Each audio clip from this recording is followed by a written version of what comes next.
chegando aos seus ouvidos. A morte não existe, ante o mal luta, serve e resiste. Quem confia da felicidade não desiste. Em torno da cruz, um lápis de luz, na fé e na paz, fiel a Jesus, a Jesus.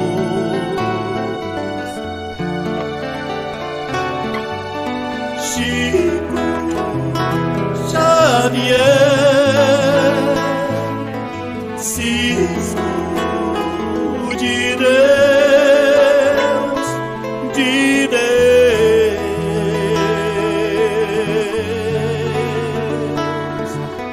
lápis de luz, estrelas no papel, sinais do céu, cores do céu, rumos do céu.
Instrumento de Deus, doce exemplo de amor.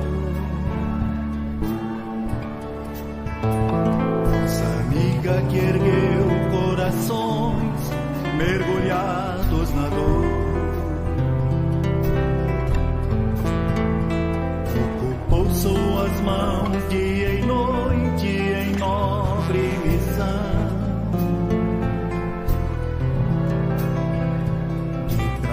Mensagens do além, de caridade e perdão. Ensinou que embora não possamos no tempo voltar, que hoje é sempre o momento ideal para se recomeçar.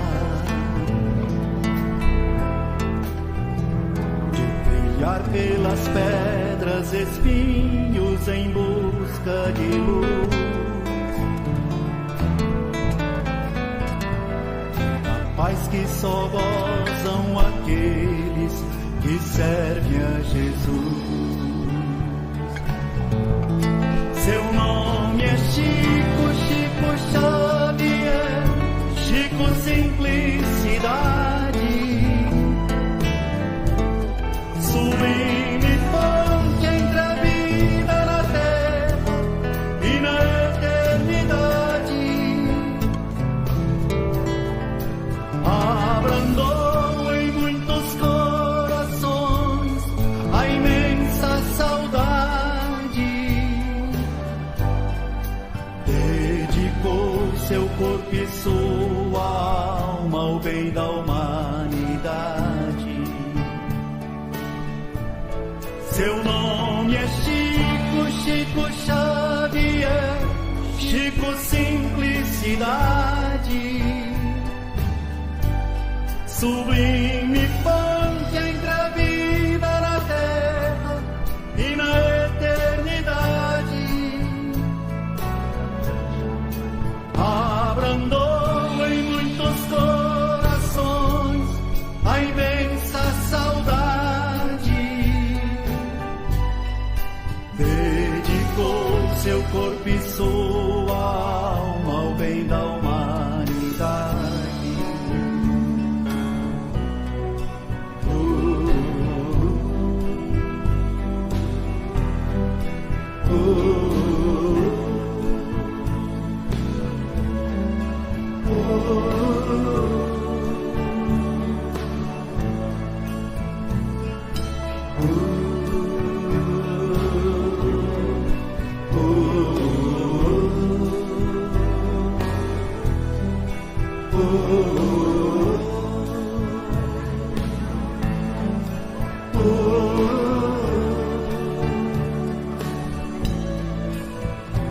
Ensinou que embora não possamos no tempo voltar,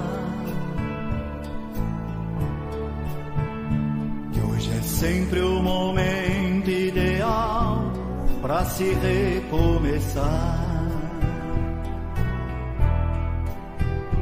de trilhar pelas pedras e espinhos em busca de luz, paz que só gozam aqueles que seguem a Jesus. Seu nome é Chico, Chico Xavier, Chico Simplicidade, sublime ponte entre a vida na terra e na eternidade. Abrandou em muitos corações a imensa saudade, dedicou seu corpo e sua alma ao bem da humanidade. Seu nome é Chico, Chico Xavier, Chico Simplicidade, sublime ponte entre a vida na terra e na eternidade. Abrandou em muitos corações a imensa saudade, dedicou seu corpo e sua alma ao bem da humanidade.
Lápis de luz, mãos de amor, servo de Deus, escravo do Senhor.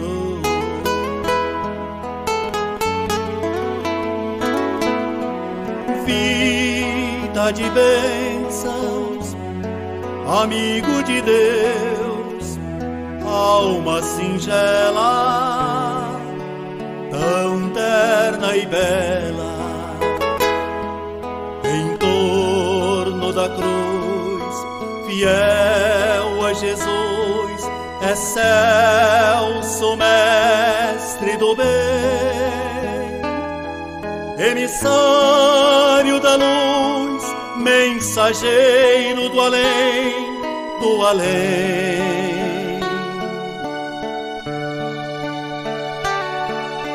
Chico Xavier,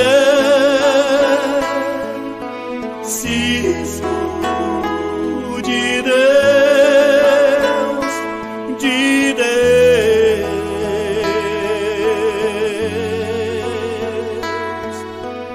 lápis de luz, mãos luz do Senhor, escravo de Deus, servo do amor.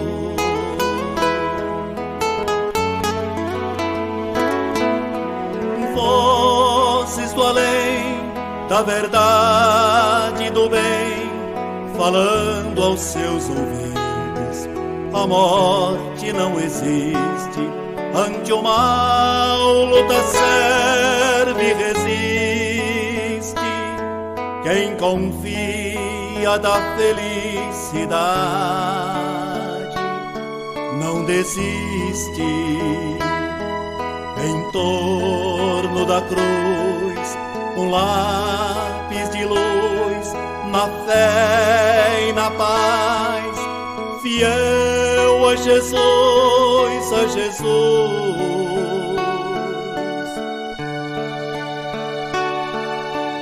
Chico Xavier, Cisco de Deus, de Deus,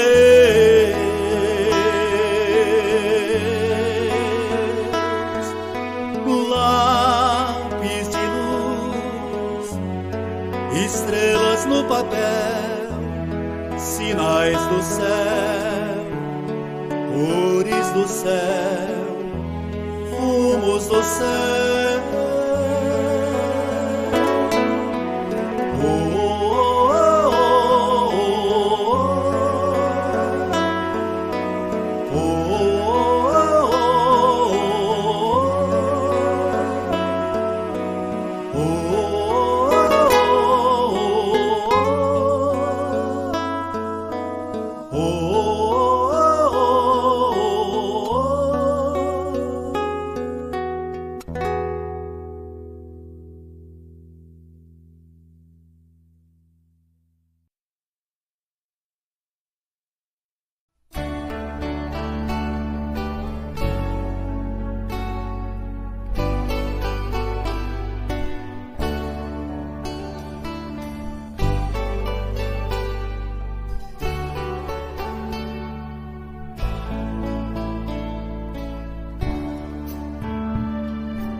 Servo instrumento de Deus, doce exemplo de amor. Força amiga que ergueu corações mergulhados na dor. Ocupou suas mãos dia e noite em nobre missão. Todo mundo satisfeito, alimentado. Trazer mensagem Agora vamos cantar. do além, Vamos lá. de caridade e perdão.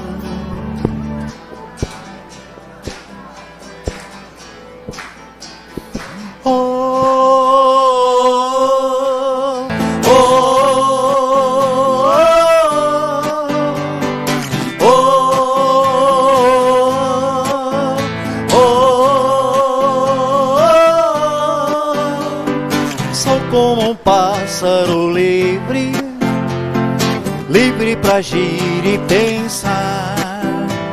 Eu mesmo faço o meu destino, para sorrir ou chorar. Tudo que leio nos livros me ensina, me faz entender que o mundo é uma grande escola. Estou aprendendo a viver, vou seguindo meu caminho, já não posso mais parar. O que vejo no céu me dá força pra continuar. Aonde? Nas estrelas, no sol, no universo, na luz do luar. Em tudo eu vejo a presença de Deus e a grande importância de amar. Aonde? Nas estrelas, no sol, no universo, na luz do luar. Em tudo eu vejo a presença de Deus e a grande importância de amar. Solta a voz. Oh, oh, oh, oh, oh,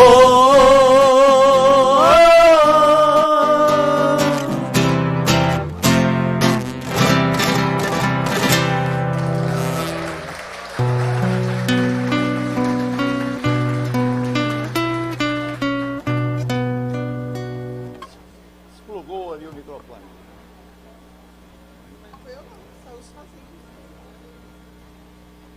São sozinhos daí. Daqui vem lá, daqui vem. São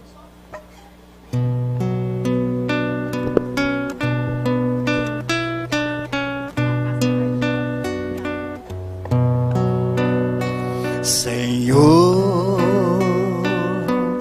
ouve a minha oração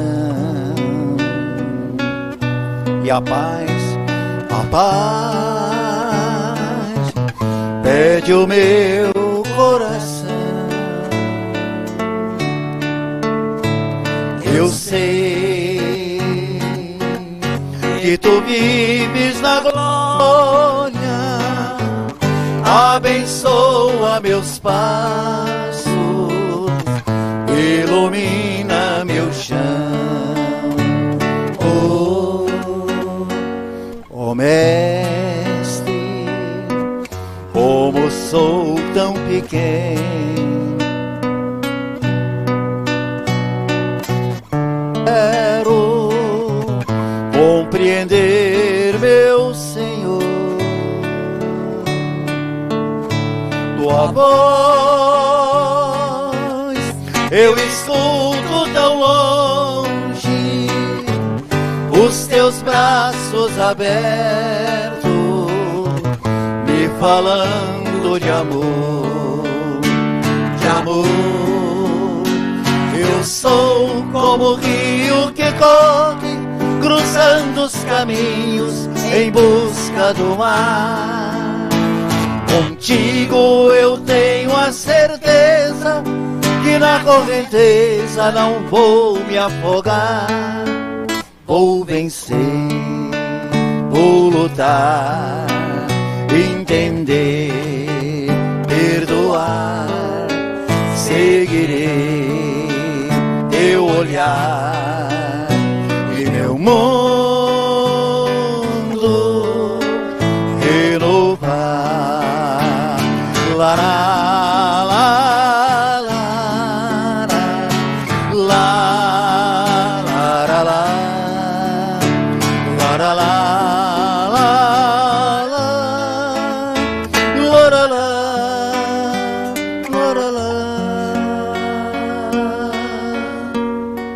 Oh Mestre, como sou tão pequeno, eu quero compreender, meu Senhor, tua voz eu escuto tão longe, os teus braços abertos me falando de amor, de amor. Eu sou como o rio que corre, cruzando os caminhos em busca do mar. Contigo eu tenho a certeza que na correnteza não vou me afogar. Vou vencer, vou lutar, entender, perdoar, seguirei teu olhar e meu mundo renovar. Lá, lá, lá, lá,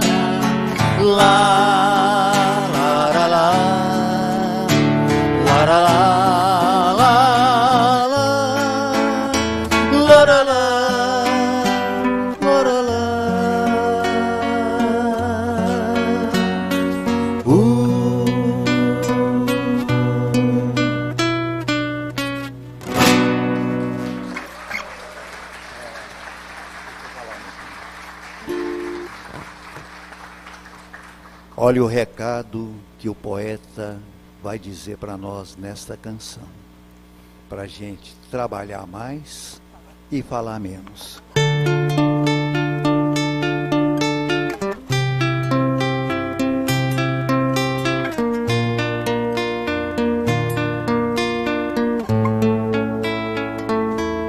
Se é servidor da doutrina,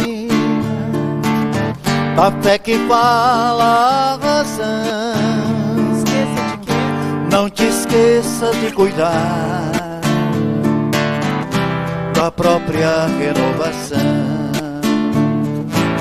Não te limites a crer, sem que te envolvas na lida, no trabalho sem cansaço, no bem que enobrece a vida.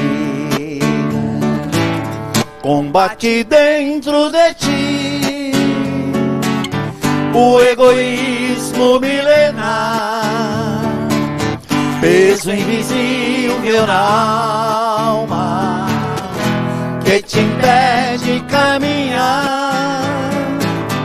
Ser sincero no ideal de quem procura a verdade e reduz tudo que sabe em obras de caridade.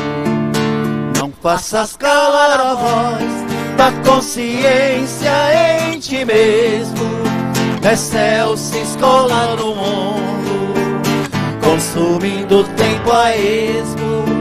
Se és espírita de fato e te tens por verdadeiro, lição que pregas aos outros, busca vivê-las primeiro.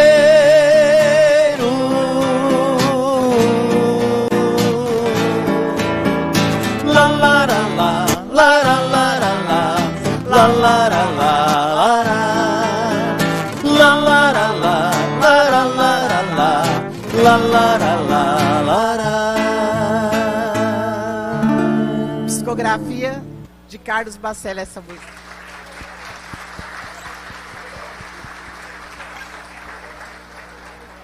Vamos voltar a 2000 anos atrás, lembrar daquela casa gostosinha, onde Jesus reunia os discípulos e ali fazia o evangelho.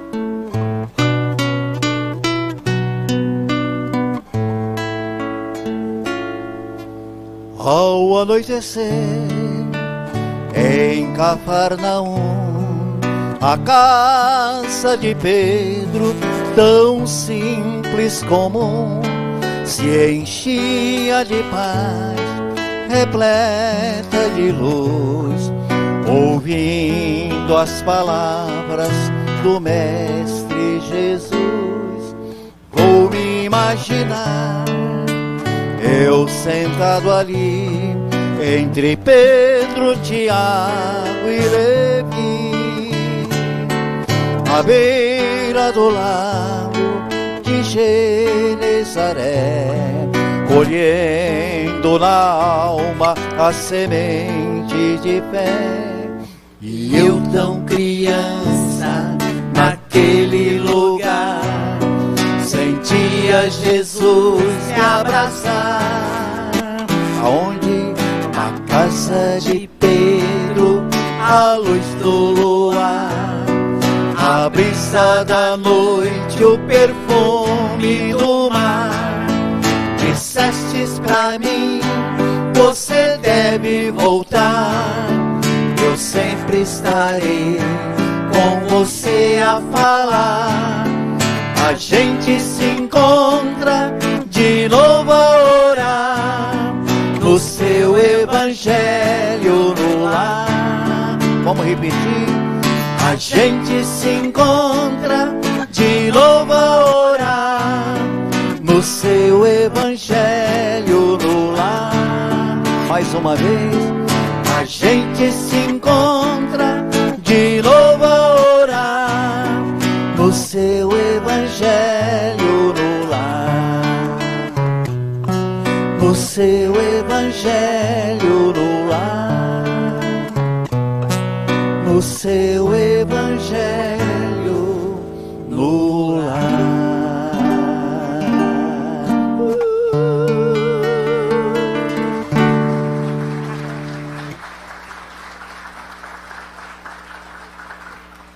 Eu acho que essas palmas estão muito fracas.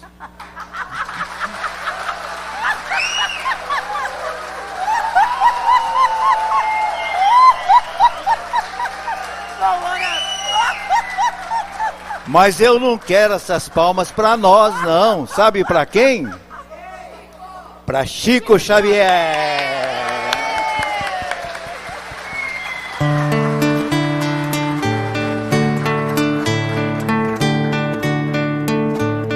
Fiel servo, instrumento de Deus, doce exemplo de amor. Moça amiga que ergueu corações mergulhados na dor, ocupou suas mãos dia e noite em nobre missão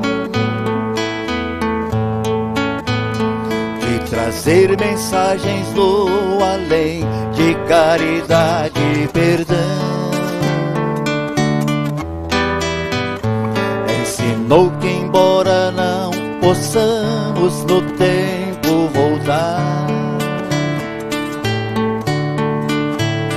que hoje é sempre o momento ideal para se recomeçar, de trilhar pelas pedras e espinhos em busca de luz, da paz que só gozam aqueles que seguem a Jesus. Seu nome é Chico. Seu nome é Chico, Chico Xavier, Chico Simplicidade, sublime fonte entre a vida na terra e na eternidade. Abrandou em muitos corações a imensa saudade, dedicou seu corpo e sua alma ao bem da humanidade. Seu nome é Chico, seu nome é Chico, Chico Xavier, Chico Simplicidade, sublime fonte entre a vida na terra e na eternidade. Abrandou em muitos corações a imensa saudade, dedicou seu corpo e sua alma ao bem da humanidade. Vamos cantar. Solta a voz. Mais alto.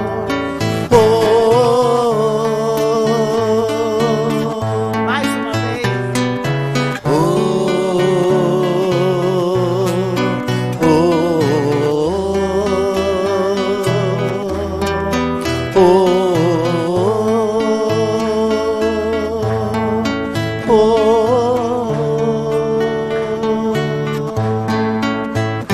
Viva Chico Xavier!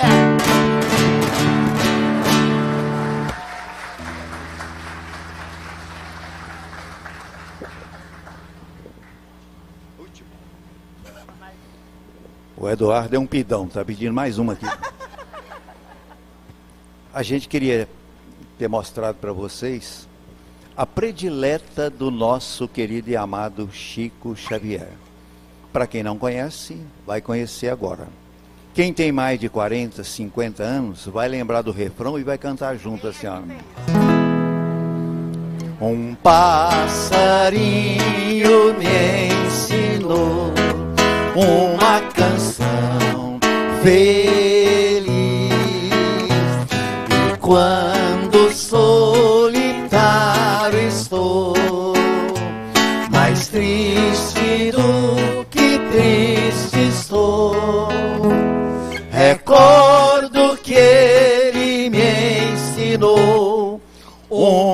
canção que diz: Vamos lá, todo mundo. eu levo a vida cantando, ai lili, ai lili, ai lô. Por isso sempre contente estou. O que passou, passou. E o mundo gira depressa. E nestas voltas eu vou cantando, cantando a canção tão feliz que diz: ai lili, ai lô. Por isso é que sempre contente estou. Ai lili, ai lô. E o passarinho, um passarinho me ensinou uma canção feliz.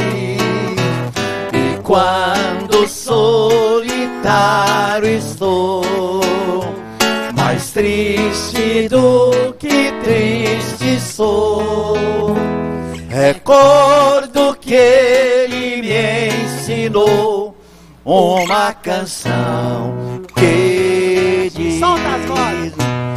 eu levo a vida cantando, ai lili, ai lô.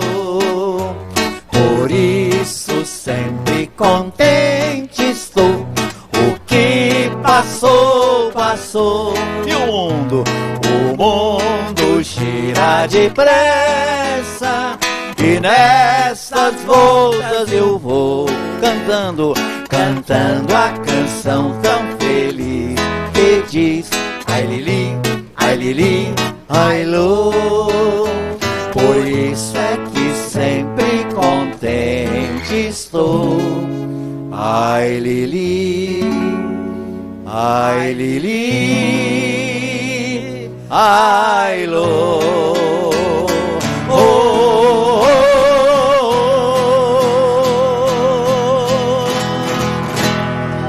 Muito obrigado.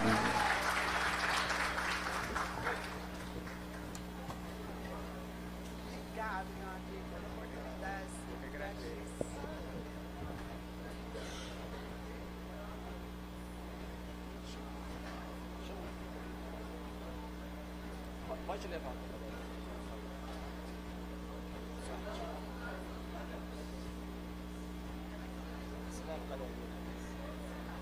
Vamos tirar essas aprovadas, deixa você testar. Aliás, vou testar mais tarde.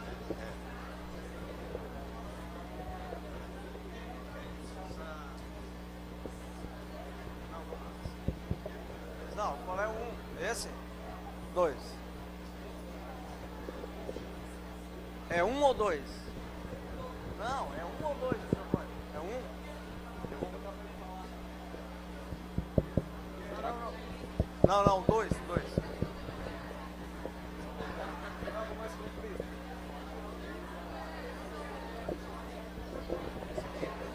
Esse aqui tá ficando mais comprido. Traga um pouquinho.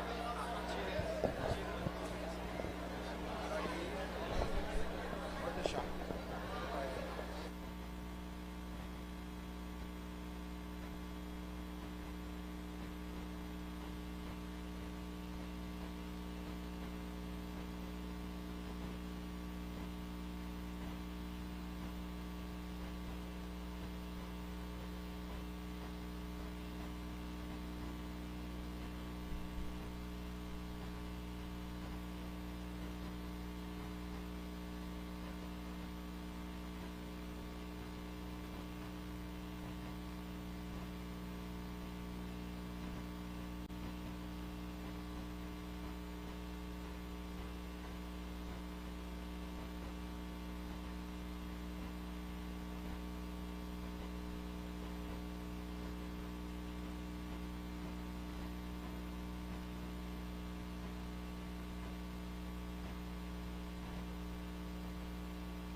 Uma boa tarde a todos.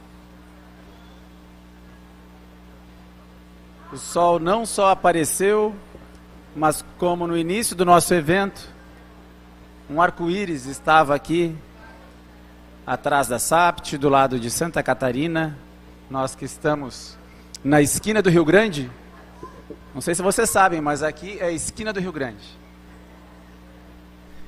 Agradecidos a Deus que temos a oportunidade de estar vivendo esses momentos, que eles possam ser inspiradores, porque mais do que contemplar a beleza da vida e da obra de Chico Xavier, é a oportunidade de nós vivermos um pouco do que ele nos deixou. E então, eu já tinha feito os agradecimentos pela manhã, mas nem todos estavam presentes. A gente quer agradecer a algumas pessoas.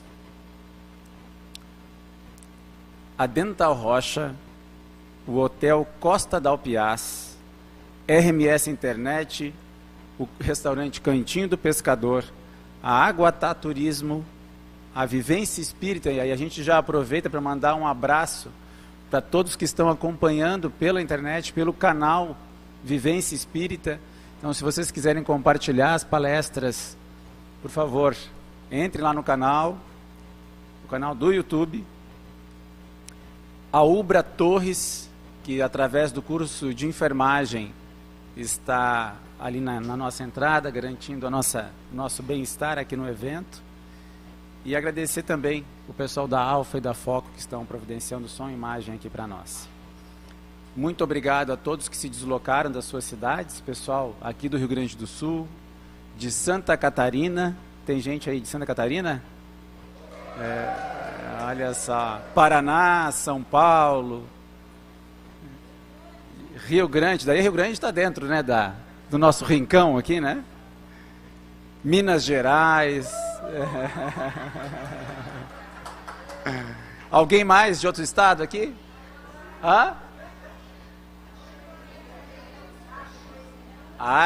O município de Cachoeirinha, aqui no Rio Grande. Eu tenho recado que eu já esqueci, eu já estou que nem a Dolly, gente. Já esqueci dos recados que o Eduardo me passou aqui. Isso, nós temos na livraria, né, a oportunidade de já antecipar as compras de Natal, ajudar o evento, mas também temos os pendrives do Sérgio e da Marlene, que se esgotaram já, né? Mas quem quiser pode encomendar através de algum trabalhador do Caminho da Luz, que o Eduardo vai fazer essa ponte e vai entregar aqui em Torres para aqueles que precisarem. Temos algumas canecas também do evento. E nessa caneca tem uma frase, a gente vai contar uma história rapidinho. A Sociedade Espírita Paz e Amor de Porto Alegre tinha uma senhora chamada Yolanda, da qual a dona Ruth Marx iniciou a sua vida espírita. E logo que ela chegou em Torres, havia já um núcleo espírita Caminho da Luz. Um certo dia, a senhora que dirigia esse centro espírita, entrega a chave à dona Ruth e diz: agora é tudo contigo. E assim ela assume as tarefas por mais de 30 anos da Sociedade Espírita Caminho da Luz, que é uma das organizadoras desse evento, junto com o Instituto Allan Kardec.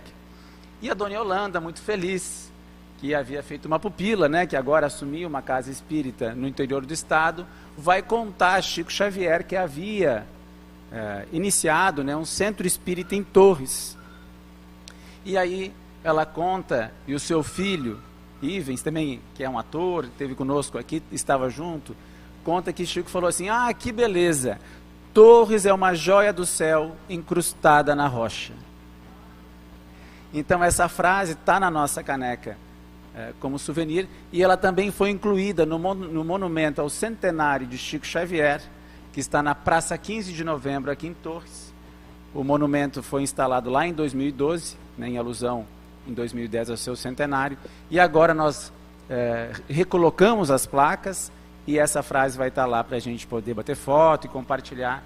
O Chico, que, como o John sempre lembra, é uma figura que transcende a esfera religiosa, e por isso foi incluído em 2021 como um dos heróis da pátria, inscrito no livro dos heróis e das heroínas da pátria pelas suas contribuições em todas as áreas, né? Sobretudo naquelas que nos ligam uns aos outros através da fraternidade. Então, assim, a gente inicia o nosso momento de exposição agora com o João Pedro Prado, nosso amigo do Grupo Espírita Saber Amar de Belo Horizonte, onde ele vai fazer a palestra Jesus na Literatura de Chico Xavier, que faz parte da pesquisa para a tese de doutorado dele, a identidade autoral em Chico Xavier. Bem-vindo, Pedro, por favor.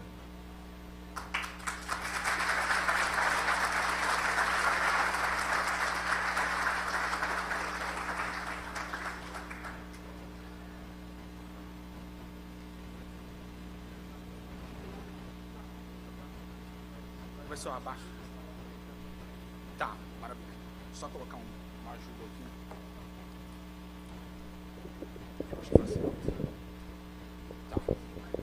Tá, maravilha.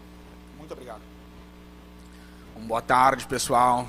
Mais uma vez nós queremos agradecer a vocês por nós estarmos aqui todos juntos na tarde de hoje. Esse dia tem sido um dia muito feliz para nós. O carinho com o qual vocês nos receberam tem sido bastante emocionante, assim. Tivemos algumas conversas agora no almoço e muita emoção, assim, muito carinho da parte de vocês, a gente só pode agradecer. Também não poderia começar de outra forma que não agradecendo a organização do evento, né, pessoas com as quais nós temos convivido durante esses dias, né. Então, a gente agradece muito vocês, o evento está muito bem feito, sem vocês, certamente, nós não teríamos experimentado esse banquete espiritual que tem sido esses dias com vocês aqui em Torres. Bom, o tema, né, gente, que o pessoal escolheu, vivenciando, sintonizando, construindo amor, é um tema que tem um lastro bibliográfico muito forte, tanto no Evangelho, quanto na literatura de Chico Xavier. E quando a gente fala do Cristo na literatura de Chico Xavier, esse tema, para mim, eu já conversei sobre isso muitas vezes, eu gosto de ter essa conversa, porque esse tema, para mim, é muito caro. Porque o meu conflito religioso foi muito grande. Para eu migrar, de ter nascido no protestantismo, vivido na Igreja Batista para o Espiritismo, foi muito difícil. Foram muitas lágrimas, foi muito estudo, foi uma busca interna e externa muito grande e que deixou marcas bastante profundas. E quando encontrei a literatura de Chico Xavier, são dias assim dos quais eu nunca vou me esquecer na minha vida, porque foi uma emoção que eu jamais poderia descrever para vocês em palavras. Eu acho que a literatura do Chico, essas 545 obras, como a gente sempre fala, são um tesouro muito grande. Nós que temos acesso a isso, eu me lembro a primeira vez que eu vi Emmanuel descrevendo Jesus, eu fiquei muito impressionado. Eu não imaginava, como alguém que passou a vida lendo a Bíblia, que existia alguma coisa assim no mundo. Caí de joelho chorando e sempre li esses livros chorando. Então, acho que é muito importante que a gente traga essas discussões sobre a literatura do Chico, sobre a importância que isso tem epistemologicamente, para que todos nós possamos usufruir de tudo isso e, quem sabe, né, indicar outras pessoas, dar esse conselho para que outras pessoas também vivam essa maravilha. Então, é importante para a gente começar essa conversa aqui hoje, que nós passemos por algumas questões mais teóricas e abstratas, para a gente poder entender a importância da literatura do Chico. Então, a nossa experiência religiosa humana sempre foi de adotar o material para entender o espiritual. Então, quando a gente tem toda essa trajetória do Velho Testamento, né, de Gênesis até Malaquias, a gente tem, né, os sacrifícios, muitos, né, e pessoas assim, importantes na Bíblia, sacrificando animais, porque o cheiro supostamente subiria até Deus e agradaria as narinas do Criador. Então, a gente tem essa ideia da barganha, né? Então, eu dou alguma coisa para Deus, o sacrifício ou alguma outra coisa, esperando que Ele me dê algo em troca. E tudo isso está muito entranhado na experiência da humanidade. Nós, enquanto humanidade, ainda tendemos e nos inclinamos a olhar para o Evangelho com essas mãos muito materiais. um Deus punitivo, né? Então um Deus que vai te jogar no inferno, um Deus que vai te fazer doente, um Deus que vai tirar sua riqueza, um Deus que, se você não andar na linha, ele vai te prejudicar muito, né? Ele vai te punir como troco do seu mau comportamento. O céu e o inferno, né? Essa ideia de que para alguns privilegiados que agiram de acordo com algumas doutrinas, essas pessoas vão ter direito a um céu eterno, pelo qual elas não trabalharam, e as outras que ficaram fora de certas doutrinas estarão relegadas eternamente ao inferno, que muitas vezes, né, elas nem merecem.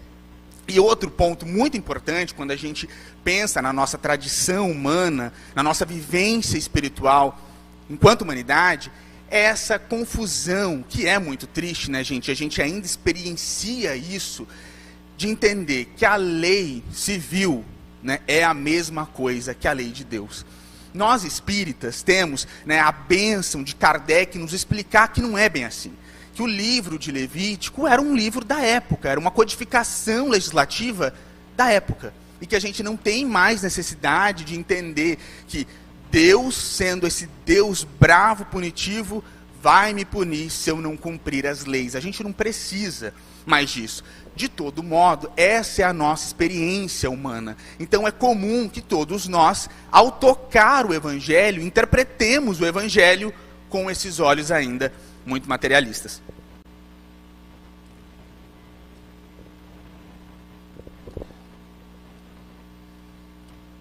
Então, Deus e Jesus. Para o espírita, essa é uma questão muito simples. Mas eu falo para vocês, como alguém que veio de outra escola religiosa, é muito claro para o espírita que Jesus foi um espírito criado por Deus.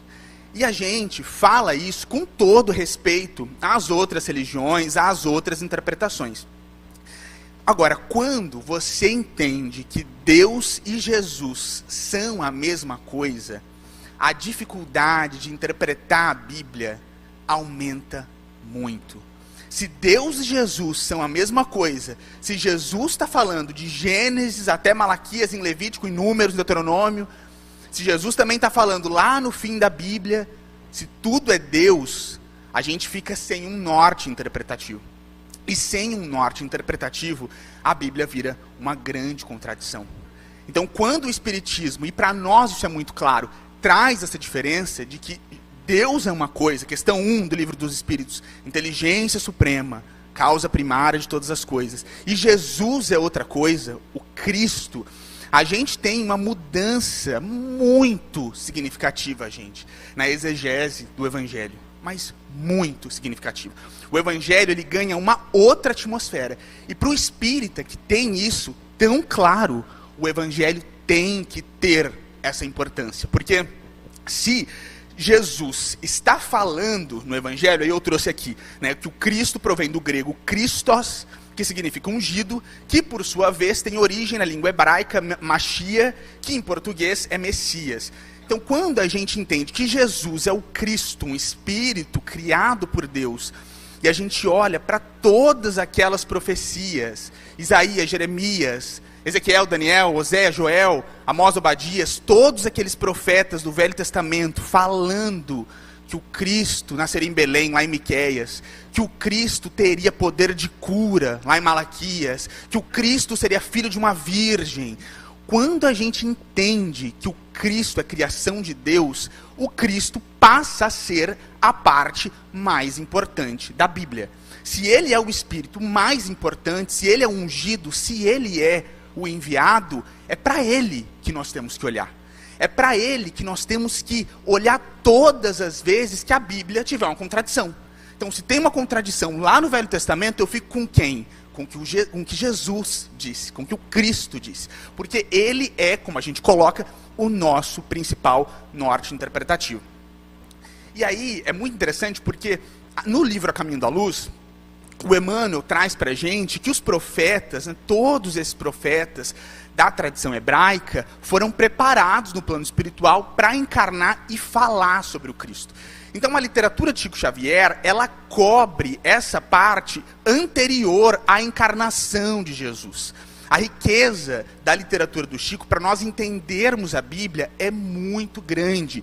E a gente precisa abraçar esse tesouro para poder viver de acordo com o Evangelho. Então, isso a gente já falou.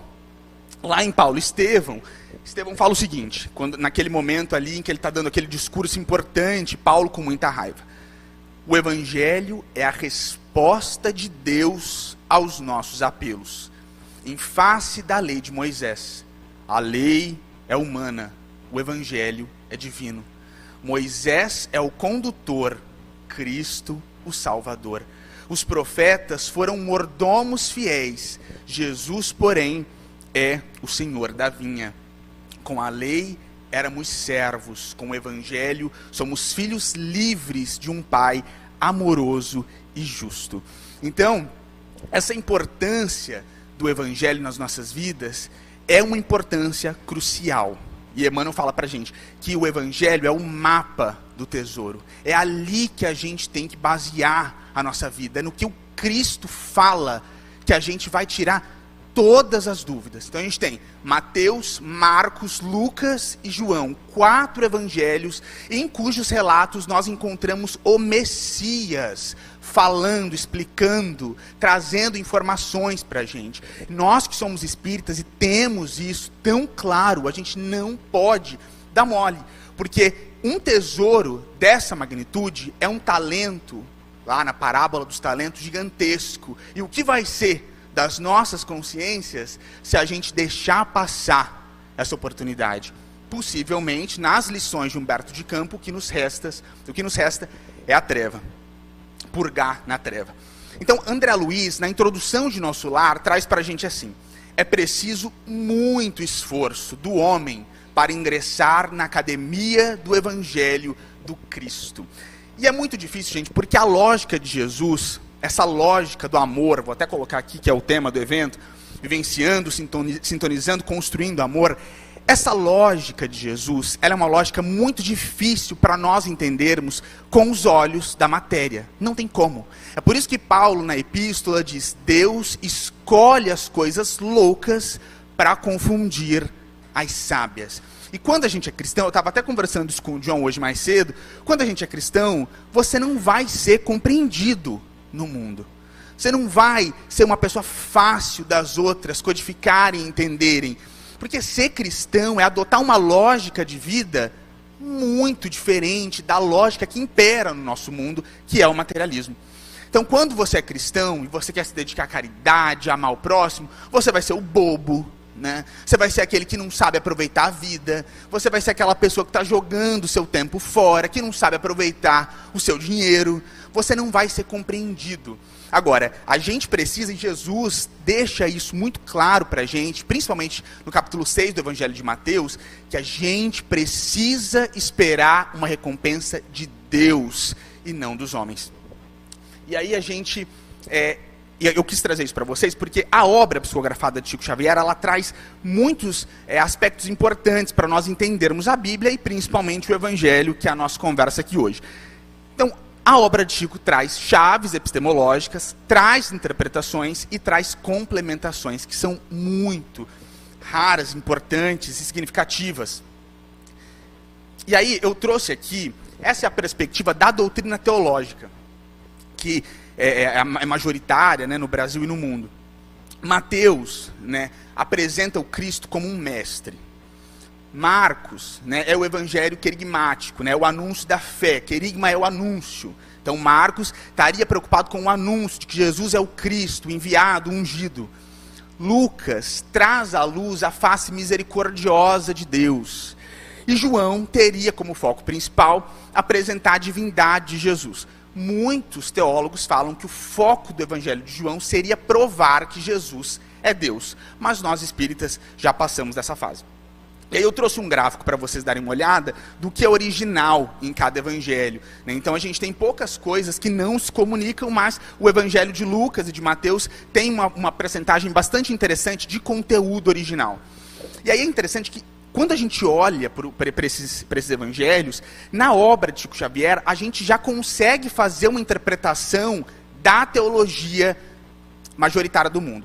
O Evangelho de Mateus, a gente tem no livro Boa Nova, em outras obras do Chico, mas principalmente no Boa Nova, que Mateus apresenta o Cristo como um mestre, porque Mateus ele era um grande intelectual. A gente tem essa referência na obra do Chico. Então Mateus, sendo um grande intelectual, ele queria fazer uma apresentação que provasse quem era Jesus. Marcos, desculpa, que é o segundo, sendo João Marcos, no livro Paulo Estevão, nós temos informações muito interessantes a respeito desse rapaz. E ele é o evangelho querigmático porque ele teve uma influência de Paulo muito grande. Lá no livro Paulo Estevão, a gente entende que ele era filho de Maria Marcos e era um rapaz que teve um convívio muito grande justamente com essa perspectiva de ir postular e pregar o evangelho com Paulo. Lucas, que para mim é um dos mais interessantes, no livro Paulo Estevão, a gente tem a afirmação categórica de que são os relatos de Maria. Foi Maria que relatou o Evangelho de Lucas. Paulo queria, há muito tempo, tomar os relatos de Maria, em não podendo fazê-lo, ele envia Lucas, e Lucas vai tirar as impressões de Maria. E João, gente, né, a gente até tem uma visão de João, pessoal, relacionada ao Chico Xavier. João, ele era o apóstolo claramente mais evoluído. Foi quem ficou com Jesus no momento da cruz, foi quem ficou com Maria, ele era o mais calmo, era um apóstolo muito diferente dos demais. Então, quando a gente tem esse foco espiritual mais acentuado em João, na obra de Chico Xavier, a gente percebe que, de fato, ele era o mais espiritualizado de todos eles. Bom, e aí a gente entra em algumas interpretações interessantes trazidas pela obra do Chico para todos nós. No capítulo 1 do Evangelho de Mateus, a gente tem uma descrição muito interessante sobre a genealogia de Jesus. Então a gente tem toda aquela descrição e depois ela desemboca em José. José significando esse lado hebraico do pai, a carga valorativa do povo hebreu ali no início do Evangelho de Mateus. E é muito interessante porque no Evangelho de Mateus a gente vê José trabalhando muito. Foi ele que salvou a vida do Cristo. José era um homem, gente, da lei, da sua época. E mesmo assim, a sua esposa apareceu grávida. Maria apareceu grávida, supostamente do Espírito Santo. Ele decide deixá-la em segredo por generosidade. E mesmo assim ele recebe a comunicação espiritual de um anjo. E não faz dessa forma, decide continuar com Maria. E no livro Levantar e Seguir, de Emmanuel, do ano de 1992, Emmanuel traz para a gente: José da Galileia foi um homem tão profundamente espiritual que seu vulto sublime escapa às análises limitadas de quem não pode prescindir do material humano para um serviço de definições. Já pensaste no cristianismo? Sem ele, não teria, gente. Sem José, certamente. A gente fala muito de Maria, mas sem José nós não teríamos cristianismo, porque foi ele quem guardou a vida de Jesus, literalmente. E aí a gente, falando da infância de Jesus e de José, no capítulo 2 do Evangelho de Lucas, ainda na infância de Jesus, nós temos um momento muito emblemático, né, lá nos versículos 29 e 30, com Simeão. E a gente até tem uma passagem muito linda do Chico, naquele especial de Natal da Hebe, né, em que ele fala de Simeão de uma forma muito bonita, falando, né, que ele, quando perguntam para ele sobre alguém que ele admirava, ele fala de Simeão. E Simeão, quando vê Jesus, ele fala: ó soberano, como prometeste, agora podes despedir em paz o teu servo, pois os meus olhos já viram a tua salvação. Isso é muito lindo, gente. Aquela criança iluminada chegando no templo e Simeão, né, se emocionando. E no livro do Chico, no Contos e Apólogos, no capítulo 26, a gente tem uma complementação dessa história, quando a gente fala que a obra de Chico complementa o Evangelho, porque Humberto de Campos conta pra gente que o Simeão, quando entendeu espiritualmente que aquele menino era o Cristo, ele começou a se perguntar: mas vai nascer pobre? O que você vai fazer? Como que você vai dar conta de uma missão desse porte aqui, numa manjedoura? O que é isso? Ele começa a se questionar como Cristo nasceu naquela condição. O que é isso? Como que vai dar certo? E aí é muito bonito, porque Humberto de Campos conta pra gente que ele pega Jesus no colo, e Jesus começa a dar tapas no coração dele, no coração do Simeão. o Humberto de Campos fala, no velho coração de Simeão. E dando tapa, Simeão entende que a missão do Cristo, ela era no coração dos homens. Não era uma missão preparada para grandes castelos e grandes empreitadas materiais, era uma missão espiritual. E aí quando Simeão entende o que era aquela missão tão linda, tão espiritual, tão transformadora da humanidade, é o que ele fala no Evangelho de Lucas, que ele pode seguir em paz. A gente continua na primeira manifestação, no primeiro milagre aqui, nas bodas de Caná. Então, no Evangelho de João, no capítulo 2, nós temos esse momento do primeiro milagre de Jesus, que é um momento muito bonito, né? A gente tem até na tradição católica uma interpretação muito bonita do primeiro milagre, sendo uma intercessão de Maria. Então, eles vão pedir a Maria, Maria pede a Jesus. É um momento muito bonito do Evangelho, que é muito significativo. No livro Boa Nova, no capítulo 12, Jesus explica sobre a amizade. É uma interpretação que a gente não tem muito quando a gente olha para as bodas de Caná.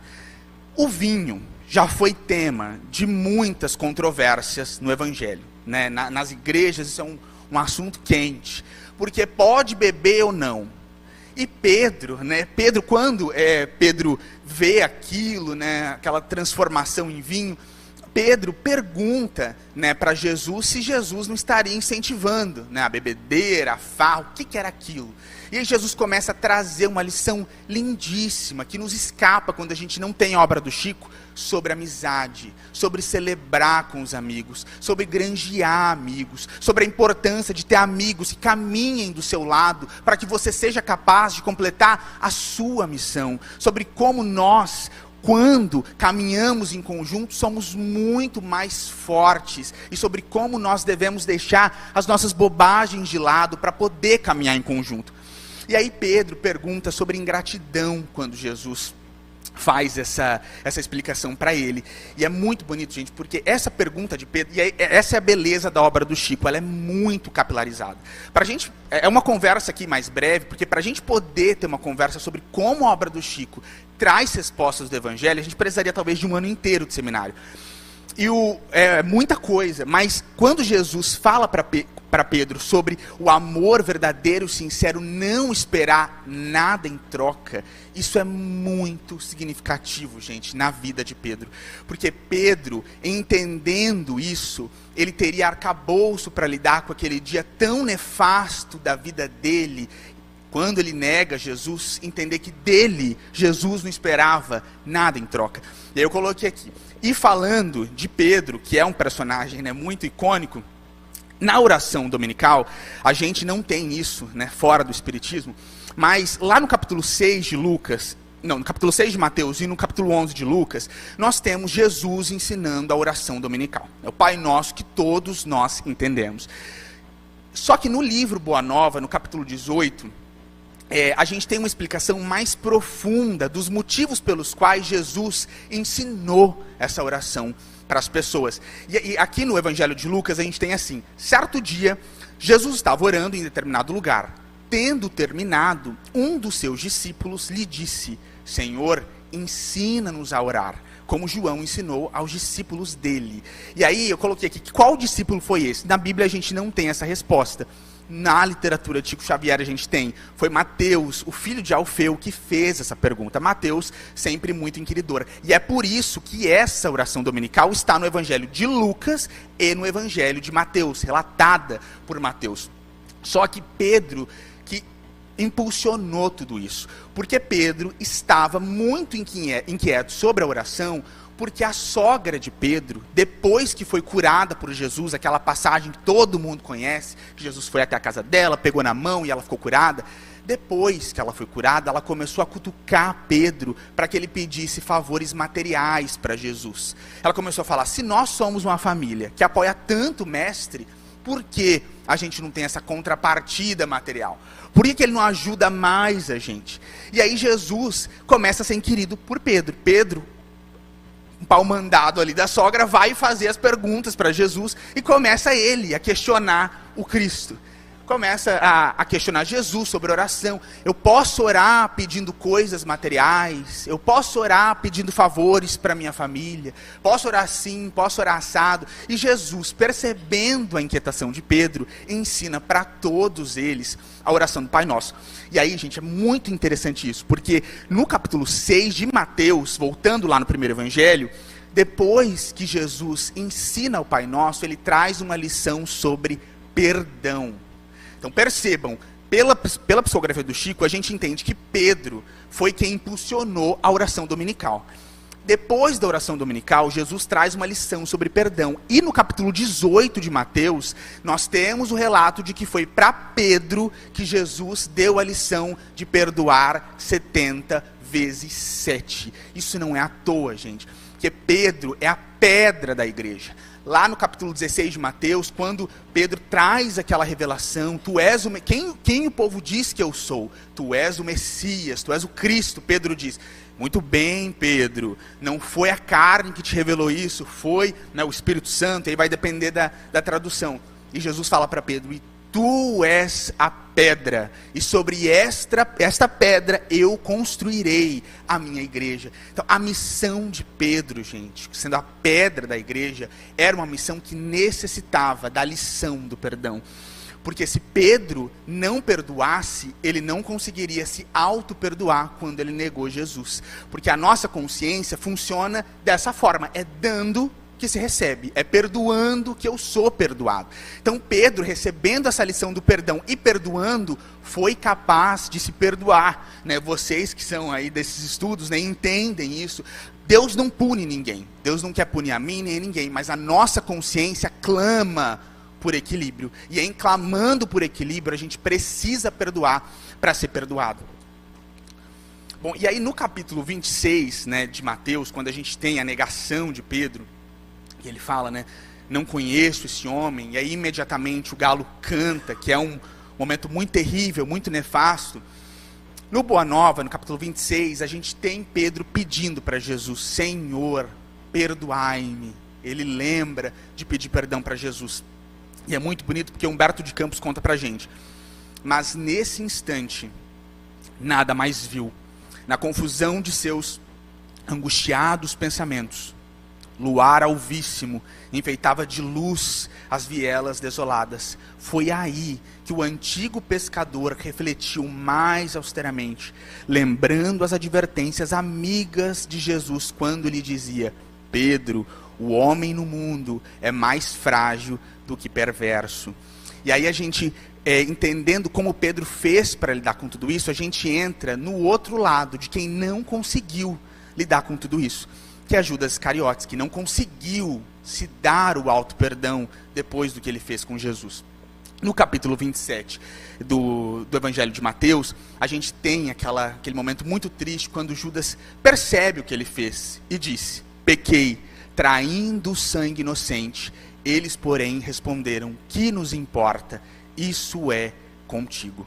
E essa é uma interpretação muito linda, gente, de Emmanuel. Eu sugiro que vocês leiam inteira, porque no Pão Nosso, no capítulo 91, o Emmanuel estende esse isso é contigo para vários momentos das nossas vidas em que a gente se entrega para a inveja, para o ódio, para a calúnia, para a difamação, para os pecados. E Emmanuel, explicando esse momento de Judas, fala, e quando a gente se entrega para esses sentimentos tão egoístas, na hora de colher as consequências, ninguém vai estar do seu lado. Você vai estar sozinho, tendo que colher o que você fez, e a inveja, o orgulho, a sensualidade, todos aqueles erros vão olhar para você e dizer, da mesma forma que eles disseram para Judas, que nos importa, isso é contigo. Então Judas Iscariotes, né, é um personagem muito, muito rico na interpretação teológica, e na obra do Chico a gente entende a atitude mental de Judas. E isso, mais uma vez, com todo respeito às outras religiões, isso é o que falta. Judas amava Jesus. Judas não era só um ganancioso que estava disposto a qualquer coisa. No livro do Humberto de Campos, Boa Nova, o Humberto de Campos explica para a gente, Judas pensando, o mestre, a seu ver, era demasiadamente humilde e generoso para vencer sozinho por entre a maldade e a violência. E aí, gente, o Bonhoeffer é muito bonito em explicar isso pra gente, porque Judas tentou fazer uma armação política. Ele achava que ele ia dar uma volta política, ele ia se fazer, né, um grande poderoso, e em sendo poderoso, ele traria o Cristo, entendendo que o Cristo merecia, e colocaria Jesus, né, num patamar elevado, num patamar de poder material. E essa é uma coisa linda que Humberto de Campos traz pra gente, porque antes de terminar, né, com aquela encarnação, antes de fazer o que a gente sabe que Judas fez, ele escutava a voz de Jesus. E aí lá em João 14, era o que ele escutava: eu sou o caminho, a verdade e a vida. Ninguém vai ao Pai a não ser por mim, senão por mim. E isso é muito bonito, gente, porque muitas vezes, na nossa caminhada, a gente acha que a gente vai dar essas mesmas voltas que Judas deu. Que a gente vai se desviar um pouquinho de Jesus, depois a gente volta. Que a gente vai aproveitar um pouquinho e depois a gente volta. Mas a gente tem que ter muito foco. Lembrando que Jesus, o Cristo de Deus, é o caminho, a verdade e a vida. E se não for por Ele, nós não chegaremos a Deus. Não existe outro caminho para a nossa redenção espiritual. Ou é o Cristo, ou é a matéria, consequentemente, a treva. E aí, pessoal, um aspecto assim, muito legal que a obra do Chico traz para a gente, de explicação do Evangelho, é essa questão de Jesus e as mulheres. Na tradição evangélica, a gente obviamente entende a importância das mulheres. Apesar de terem sido, né, 12 apóstolos, as mulheres exercem um papel no Evangelho belíssimo e imprescindível. Lá em Lucas, no capítulo 8, a gente tem que os 12, né, estavam com Jesus, e aí a gente tem de Maria o relato de que as mulheres, né, e também algumas mulheres que haviam sido curadas de espíritos malignos e doenças, Maria, chamada Madalena, de quem haviam saído 7 demônios, Joana, mulher de Cusa, administrador da casa de Herodes, Susana e muitas outras. E aí Lucas fala pra gente: essas mulheres ajudavam a sustentá-los com seus bens. E aí no livro Religião dos Espíritos, no capítulo 52, Emmanuel nos diz: ninguém respondeu com tanta lealdade e veemência aos apelos celestiais quanto as mulheres. Então parabéns, né, para as mulheres que nos ajudaram tanto.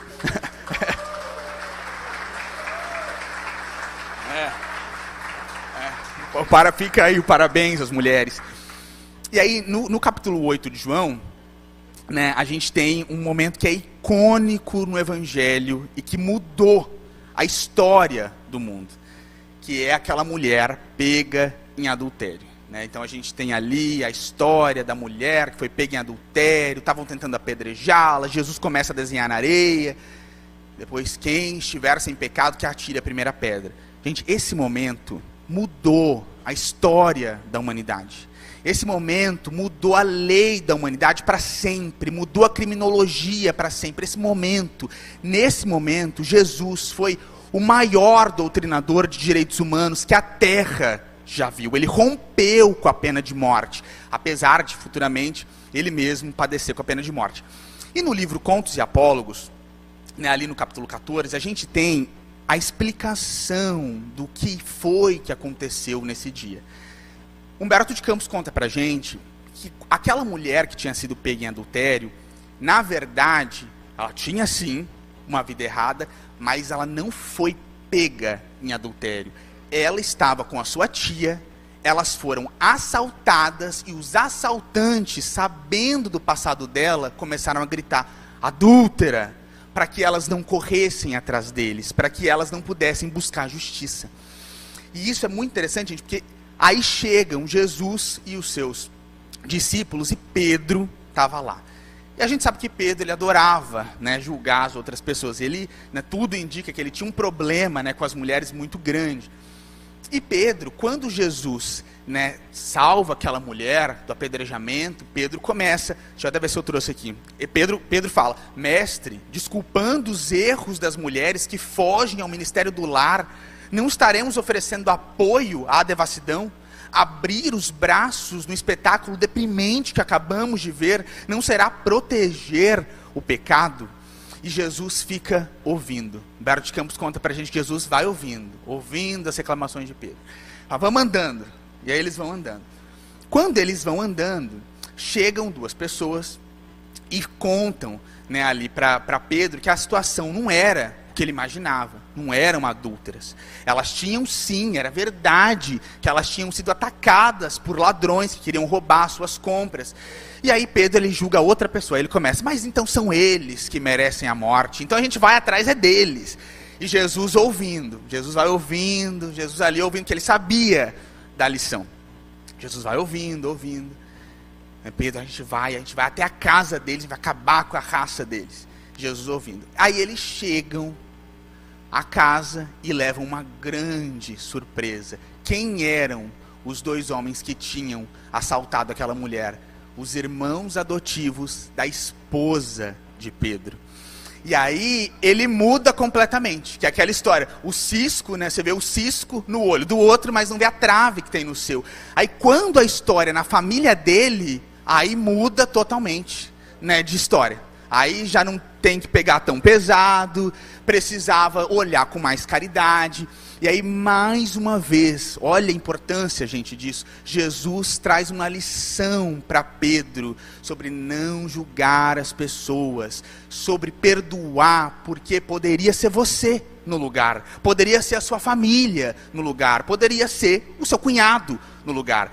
E quando Jesus dá essa lição para Pedro, a gente se lembra que Pedro, quando Jesus falou, alguém vai, né, me negar, alguém vai me trair ali na última ceia, Pedro logo se adianta, eu jamais farei isso, eu nunca. E ele fala, eu vou contigo até a morte. Então essa lição é muito importante para ele entender que quando é você naquele sapato, não é bem assim. Porque lá no momento da negação de Pedro, ele começa a lembrar de quem? Da esposa. Ele não nega por mal, ele lembra, mas eu tenho esposa. A minha esposa precisa de mim, eu tenho uma família que precisa de mim. E aí ele nega, para não ser preso ali naquele momento. Então Pedro, gente, recebeu, e a obra psicografada pelo Chico traz isso para a gente, diversas lições sobre perdão e sobre não julgar as pessoas. E aí no Boa Nova, no capítulo 13, né, foi o que a gente comentou. Humberto de Campos traz, eu vou ler rapidamente, a importância desse momento da mulher adúltera para a história do direito na humanidade. Humberto de Campos diz, no capítulo 13 lá do Boa Nova, entretanto, desde a tarde em que Jesus se encontrou com a pecadora, frente à multidão, um pensamento novo entrou a dominar aos poucos o espírito no mundo. A substância evangélica do ensino inovidável penetrou o aparelho judiciário de todos os povos. A sociedade começou a compreender suas obrigações e procurou segregar o criminoso como se isola um doente, buscando auxiliar-lhe a reforma definitiva por todos os meios ao seu alcance. Todo o sistema da justiça humana evoluiu para os princípios da magnanimidade e os juízes modernos, lavrando suas sentenças sem nunca haverem manuseado o Novo Testamento, talvez ignorem que procedam assim por ter sido Jesus, o grande reformador da criminologia. Isso é muito lindo. E aí a gente tem, para ir fechando aqui, a questão da crucificação, né? E como a obra do Chico ajuda a gente a entender tudo que aconteceu naquele momento. Lá em Lucas, no capítulo 23, né, Jesus disse, Pai, perdoa-lhes, pois não sabem o que estão fazendo. Então eles dividiram as roupas dele, tirando sortes. E aí a gente tem a explicação no Contos e Apólogos, no capítulo 26, e eu trouxe aqui o Mateus capítulo 4 e Lucas capítulo 4, porque essa explicação da obra de Chico Xavier, ela é muito capilarizada. Quando Jesus fala, Pai, perdoai-lhes, porque eles não sabem o que eles estão fazendo, ele estava se referindo aos seus apóstolos. E a gente pensa que, quando a gente passa pela tradição sem o espiritismo, a gente pensa que ele estava falando de quem estava fazendo aquilo com ele, né? Daqueles algozes, daqueles torturadores. E aí a gente tem que voltar na Bíblia, no capítulo 4 de Mateus, no capítulo Lucas, para entender quem era o algoz ali na situação. No capítulo 4 de Mateus e de Lucas, a gente tem uma uma passagem muito icônica, que é a tentação de Jesus. Então todo mundo já leu que Jesus foi ao deserto, foi tentado. A Bíblia fala pra gente que Jesus foi tentado pelo diabo. Nós que somos espíritas entendemos que não existe a personificação do mal, né, absoluta, e que foi um espírito perverso. A doutrina espírita já traz essa resposta pra gente. Não era o diabo, era um espírito perverso. Mas a doutrina espírita confirma pela psicografia do Chico que, de fato, Jesus foi tentado, como está descrito lá no capítulo 4 de Mateus.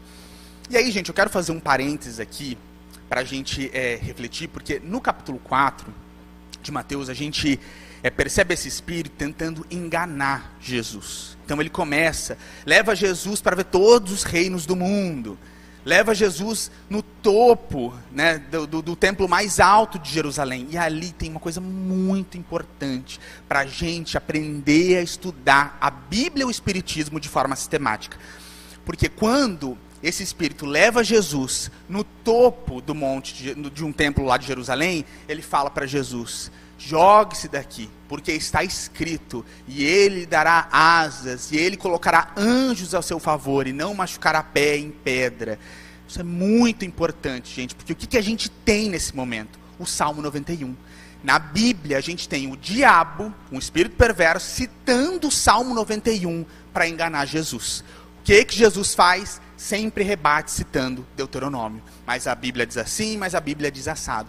A gente não pode acreditar quando alguém tira um versículo da Bíblia e traz para a gente, ó, essa aqui é a verdade, é assim que se faz. Se nós não compreendermos de forma sistemática, qualquer pessoa engana a gente. E a gente tem aí, especialmente com o livro de Levíticos, as pessoas tiram os versículos, aí você não pode isso, você não pode aquilo, você não pode assim, você não pode assado. E a gente precisa entender para se defender. Mas voltando a esse momento da crucificação, esse espírito que tentou enganar Jesus, ele tenta novamente ali no momento em que Jesus está na cruz. E a gente tem uma descrição muito bonita pela obra psicografada do Chico, porque Jesus, quando estava na cruz, ele começou a olhar para aquela multidão e ele queria encontrar um olhar amigo, ele queria encontrar alguém que pudesse trazer conforto ao coração dele. O Cristo queria um ombro amigo naquela hora. Queria alguém para dividir aquele fardo. E aí ele começa a se lembrar de Mateus, de como era bom conversar com Mateus, que era tão inteligente. Como era bom ir à casa de Zebedeu e desfrutar daquele carinho de Zebedeu e dos filhos. Ele começa a lembrar deles e sentir saudade dos amigos com os quais ele passou por tantas coisas. Jesus queria um apoio naquela hora. E quando Jesus olha para aquela multidão tentando encontrar um olhar amigo, o que ele encontra são os olhos desse espírito que estava lá em Mateus no capítulo 4, que tinha tentado. E quando ele olha os olhos daquele espírito, ele começa a falar com Jesus. E começa a dizer: você não tem amigo nenhum na face dessa terra. Você deveria agora amaldiçoar esses traidores, porque se você amaldiçoar esses traidores, você desce da cruz como um grande triunfador do mundo, mais uma vez tentando Jesus. E Jesus começa a lembrar de um por um e justificar cada um. Pedro negou, mas não por maldade, por fragilidade. Judas traiu, mas ele amava sim. E Jesus vai se justificando e justificando um por um. E aí ele diz essa frase icônica: Pai, perdoa-lhes, pois não sabem o que estão fazendo. É sobre os apóstolos. E quando a gente entende que é sobre os apóstolos, a gente percebe que o que Jesus fez na cruz foi muito mais difícil do que perdoar aqueles torturadores. Porque Kardec fala pra gente, é mais fácil passar pela miséria do que superar uma ingratidão. Então, quando Jesus perdoa na cruz, ele estava perdoando a ingratidão, que é muito difícil de levar quando você ama aquelas pessoas. O Dante Alighieri, a gente estava até comentando sobre isso esses dias, fala que o último degrau do inferno os últimos degraus estão reservados para os traidores. E Jesus perdoa os seus apóstolos naquela hora. E pela psicografia do Chico, a gente tem o relato de quando Jesus perdoa o Espírito bate em retirada, o céu se abre, se rasga e os anjos começam a costurar o caminho pelo qual Jesus ia passar com flores e com estrelas. Então é uma lição para a gente entender qual é o poder do perdão. Quando a gente perdoa, a gente está abrindo as portas do céu para a gente entrar. Então quando Jesus traz essas lições e a gente olha para a obra psicografada de Chico Xavier, a gente entende que elas são muito mais profundas do que a gente imaginava quando lia só a Bíblia. E aí Lucas, né, ainda falando sobre isso, no capítulo 23, lá no versículo 43, traz: e respondeu-lhe Jesus, em verdade te digo que hoje estarás comigo no paraíso. Isso é uma coisa muito debatida pela teologia. Aquele ladrão tinha direito ou não tinha direito ao paraíso? Né? Jesus oferece para aquele homem o paraíso, e os santos do mundo, né, que passaram a vida toda ali, certinho, limpinho, fazendo e acontecendo, indo para a igreja ou para o Santo Espírita, né, de gravata, não teriam mais direito do que o ladrão? Então essa é uma grande discussão. E Emmanuel traz a resposta para a gente. Ele diz: à primeira vista, parece que Jesus se inclinou para o chamado bom ladrão, através da simpatia particular, mas não é assim.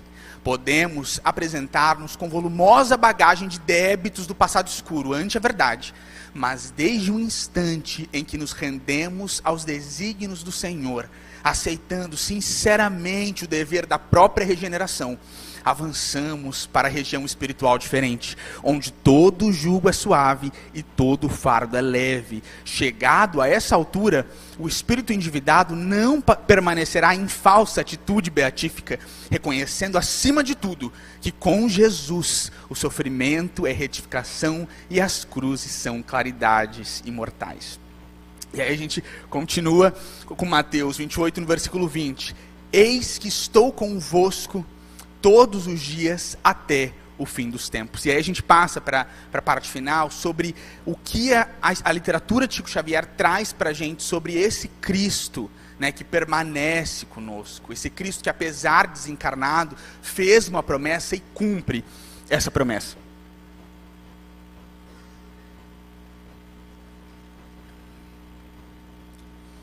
E aí a gente tem João, capítulo 20, versículo 17.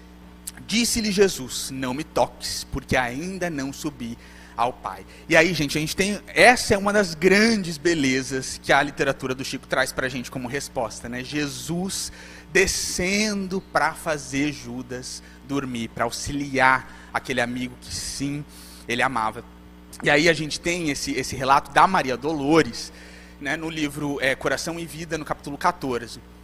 E na Igreja Católica essa é uma grande indagação, né? Porque até em orações na Igreja Católica a gente tem a informação de que Jesus desceu, né? E era por isso que Maria Madalena não podia encostar nele. Com a obra de Chico a gente tem a resposta. Senhor, interrogou a Madalena, quem é o amigo que te fez descer antes de procurar a luz do Pai?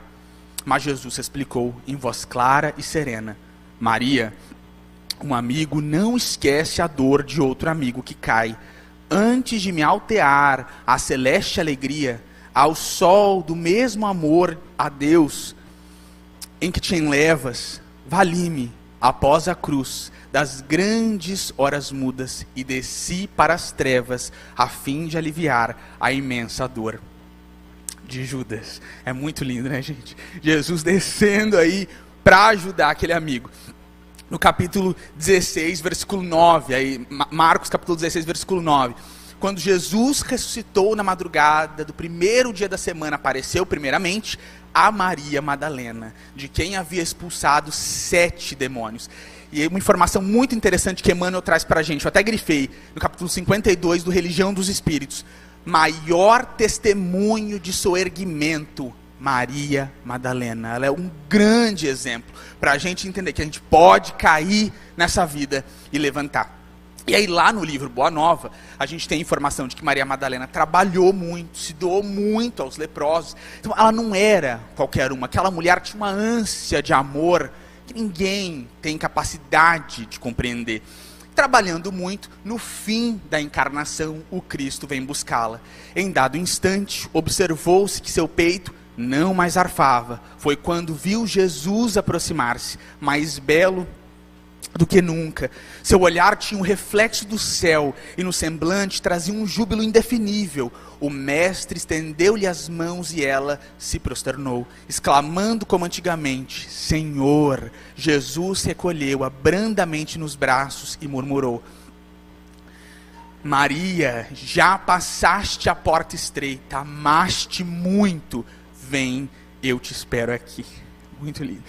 Lucas, no capítulo 18, no capítulo 8, desculpa, a gente tem a informação, do o teu Cristo, soube apenas te ensinar a morrer, que é quando a gente ouve sobre uma mulher muito interessante, que é Joana de Cusa, uma mulher muito abnegada. E é interessante porque Emmanuel traz uma informação sobre ela, que eu não sei se eu coloquei aqui, mas Emmanuel diz também no Religião dos Espíritos que Joana de Cusa é o maior exemplo de fidelidade. A mulher é o maior exemplo de todos. E no Boa Nova, a gente tem a história de Joana de Cusa, que é lindíssima. E no fim, a gente tem o seguinte: o teu Cristo soube apenas ensinar-te a morrer? Perguntou um dos verdugos, quando ela já estava ali na fogueira. A velha discípula, concentrando a sua capacidade de resistência, teve ainda forças para murmurar: não apenas a morrer, mas também a vos amar. E nesse instante, sentiu que a mão consoladora do mestre lhe tocava suavemente os ombros. Ele escutou a voz carinhosa e inesquecível: Joana, tem bom ânimo, eu aqui estou. Olha que lindo, a gente também veio buscar Joana de Cusa. Lá em Mateus, capítulo 26, nos versículos 44 e 45. Então os deixou novamente e orou pela terceira vez, dizendo as mesmas palavras. Depois voltou aos discípulos e lhes disse: vocês ainda dormem e descansam? Chegou a hora. Eis que o Filho do Homem está sendo entregue nas mãos de pecadores. E aí a gente tem também a explicação disso na psicografia do Chico. A oração do horto é um momento que ninguém entende, na teologia, como numa hora tão extrema, aqueles três começaram a dormir. E Jesus fazia oração, voltava, encontrava os três dormindo. Mais uma vez o Cristo sozinho. Só que João, Pedro e Tiago eram os principais ali esteios do mestre. Nos momentos mais cruciais do evangelho, como na transfiguração, ele está com João, Pedro e Tiago. Leva os três para orarem com ele e eles não conseguem, eles caem no sono. E essa é uma explicação linda que a psicografia do Chico traz para a gente. A gente tem a explicação que João Evangelista não conseguia se perdoar. Ele ficava muito triste toda vez que ele lembrava que o Cristo precisou dele e ele não estava ali, quando o amigo tanto precisava. Sempre ele se lembrava com muita tristeza. E numa dessas recordações em que ele, se lamentando como que ele tinha feito aquilo com o Cristo, que amava tanto, ele começa a entrar em sono, um sono leve.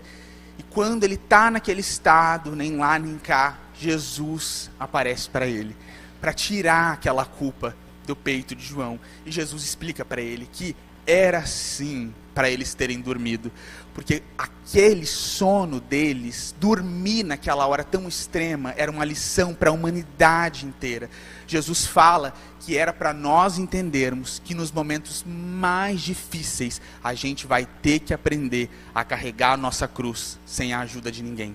A gente vai ter que dar um jeito de ter fé em Deus e seguir sozinho, porque os corações que a gente mais ama muitas vezes vão estar dormindo e não vão poder oferecer um ombro amigo nas horas em que a gente mais precisa. Então ele explica para João que tinha um motivo bastante certo para aquilo ter acontecido, e João consegue se livrar daquela culpa.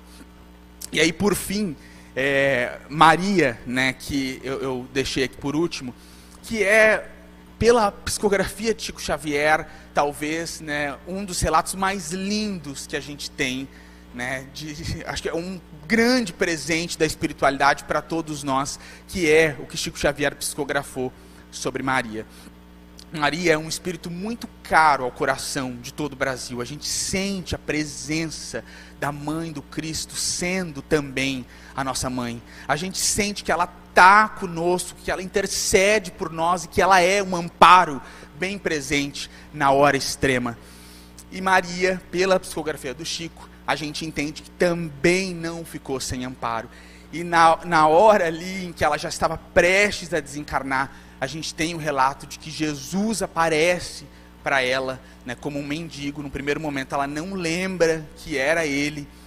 Ela vai achando estranho que pela primeira vez alguém veio dar alguma coisa para ela e não receber, e não pedir ajuda. Aquele homem diferente, até que depois de muita conversa ela entende, meu filho, e ela entende que era Jesus que tinha vindo ali para buscá-la. Ela tenta se ajoelhar, Jesus não deixa, ele se ajoelha e fala, né, minha mãe, vim buscar-te, porque meu pai quer que sejas a rainha de todos os anjos. E aí inicia-se o processo de desencarne de Maria. Então, quando a gente tem esse versículo tão lindo de Jesus prometendo que estaria conosco na obra de Chico Xavier, eu trouxe alguns exemplos, mas nós temos muitos exemplos de que ele cumpre cotidianamente essa promessa. E aí, para ficar aqui, né, conosco, eu trouxe o momento em que Emmanuel vê Jesus pela primeira vez, quando ele, ansioso pela cura da Flávia, começa a ver aquele homem, fica encantado com aquele magnetismo, aquele homem, né, com aqueles cabelos ondulados, castanhos, e Emmanuel fica vidrado na presença de Jesus, apesar de todo o seu orgulho, e encantado com a presença do mestre, o orgulho de Patrício, infelizmente, falou mais alto. E aí Jesus traz uma frase no Há 2000 anos que é muito emblemática para todos nós. Depois de longos anos de desvio do bom caminho, pelo sendal dos erros clamorosos, encontras hoje um ponto de referência para a regeneração de toda a vida. Então sempre, pessoal, que a gente encontra Jesus, e a obra do Chico é um encontro muito bonito com Jesus. Emmanuel fala no Estante da Vida, a obra, né, espírita, e ele se refere a Allan Kardec, é a simplificação do Evangelho, em que Jesus procura o povo e o povo encontra Jesus. Com a obra do Chico nós temos um caminho, gente, tão maravilhoso para mudar as nossas vidas. Essa literatura é tão magnífica, tão portentosa. A gente deve se esforçar tanto para que ela invada os meios acadêmicos, para que ela chegue ao ouvido de outras pessoas, porque isso é um tesouro. A gente não deveria passar nenhum dia das nossas vidas sem valorizar o que foi o trabalho que veio para o mundo pelas mãos de Chico Xavier. Se a gente não der conta desse talento, a gente vai se arrepender demais, porque quem garante que a gente vai ter acesso a um tesouro tão grande outra vez? Ninguém garante. A gente está tendo a chance com a obra de Chico Xavier de ir pelo amor e não pela dor.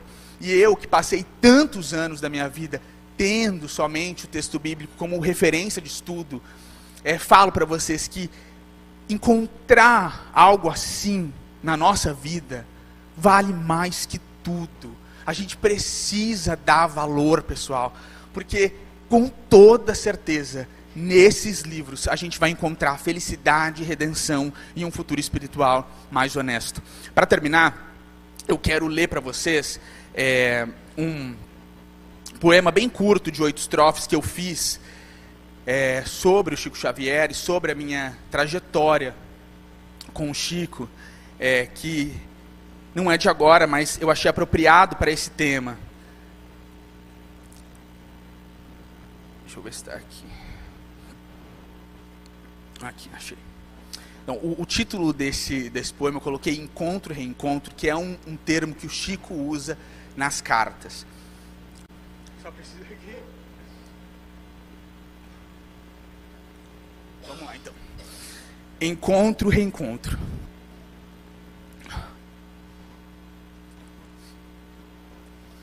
Mateus, Marcos, Lucas e João. Recomeço. Parece em vão. Anelo cruciante de luz. Como eu quero tocar Jesus. 8 horas sem comida. Para orar em seguida. Porque eu sou só pecado. E me sinto desolado. Madrugada de anseio. Precisando de esteio. Um medo imprevisto.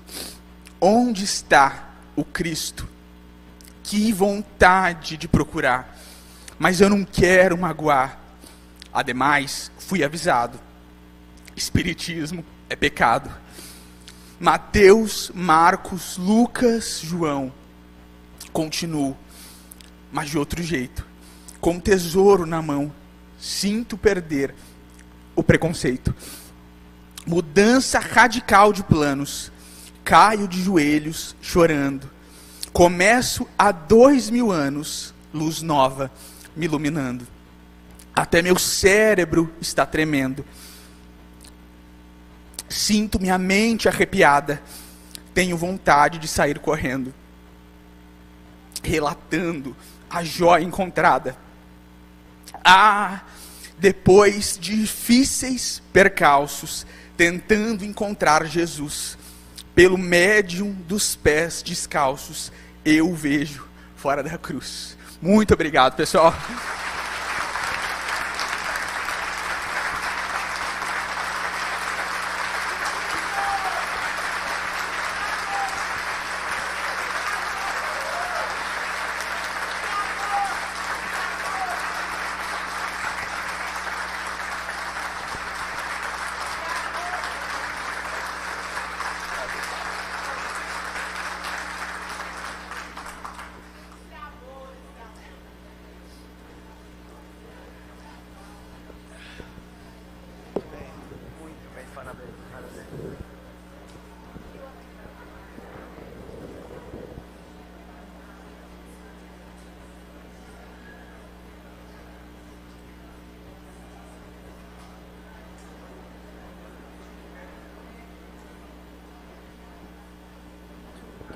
Queres pedestal ou queres usar a mão? Daí eu vou deixar o pedestal embaixo para não ficar na frente da imagem. Pode anunciar que essa mira durante o...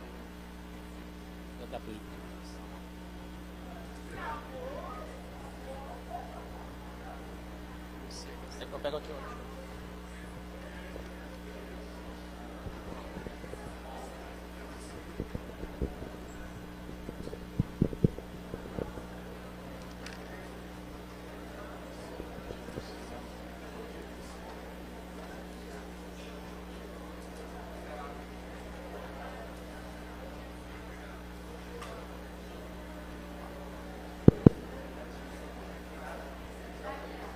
Nossa. Ele deixou escapar. Ah, ele deixou escapar ali. Peraí.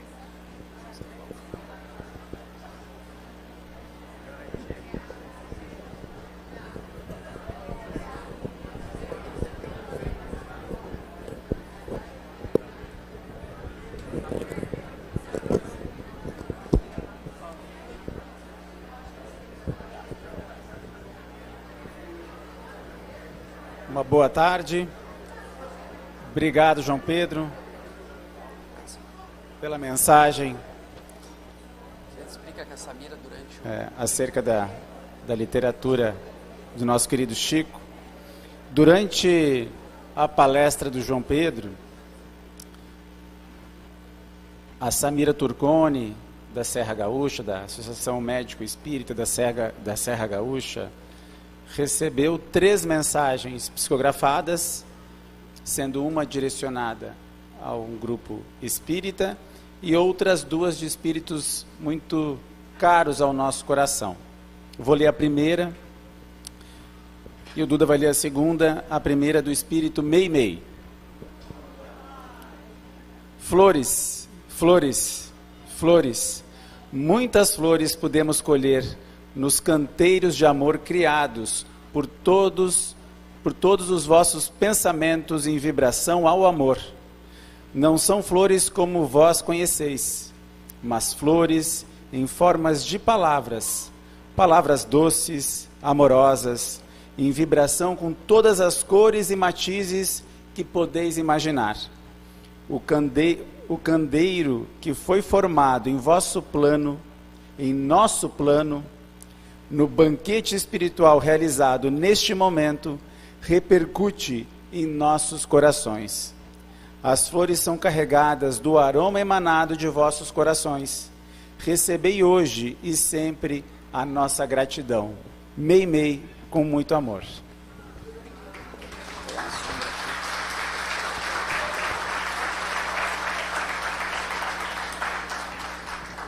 E a segunda mensagem recebida pela Samira é de uma das maiores, sem dúvida, trabalhadoras da Seara Espírita que nós conhecemos, criadora da AME, da Associação Médica Espírita do Brasil, criadora da AME Internacional, uma grande amiga de Chico, um exemplo de trabalho no movimento espírita, incansável, mesmo no final da sua encarnação já doente, fazia viagens internacionais, um grande trabalho, especialmente na luta contra o aborto, contra a liberação do aborto no nosso país, do risco que nós corremos, trabalho para que os abortos não ocorressem aos anencéfalos, uma vez que nós sabemos que a reencarnação ocorre no momento da concepção.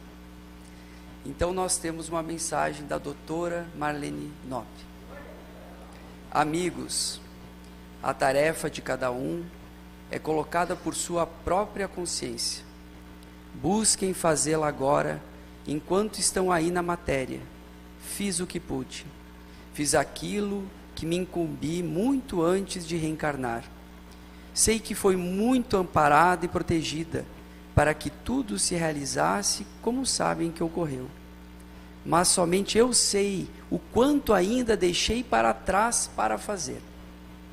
Não percam essa oportunidade de trabalhar com o manancial da obra científica de Chico Xavier em suas casas espíritas. O Evangelho faz parte de seus corações. Mas aqueles que ainda não são tocados pela Boa Nova, adentrarão no mundo novo, mundo de luz, através da ciência espírita. Formem grupos de estudos, pesquisem, estudem esse conteúdo a vosso dispor. É imperioso para a academia, para que ela acolha os ensinamentos trazidos por André Luiz. A academia torne-se cada vez mais materialista. Aos espíritas coube a responsabilidade de destruir o materialismo. E isso somente ocorrerá através da ciência acadêmica. Promovam eventos, busquem reunir-se em pequenos agrupamentos e dediquem-se mais a compreender toda a mensagem de amor contida nesses livros. Gratidão, meus amigos, é isso que desejo registrar. Muita paz, Marlene Nobre.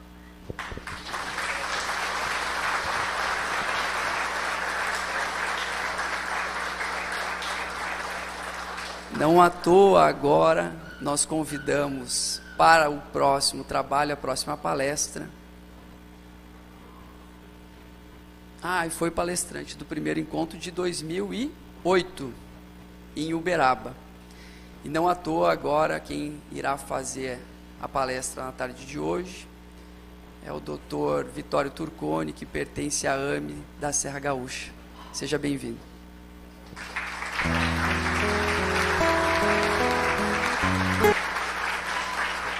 Que beleza.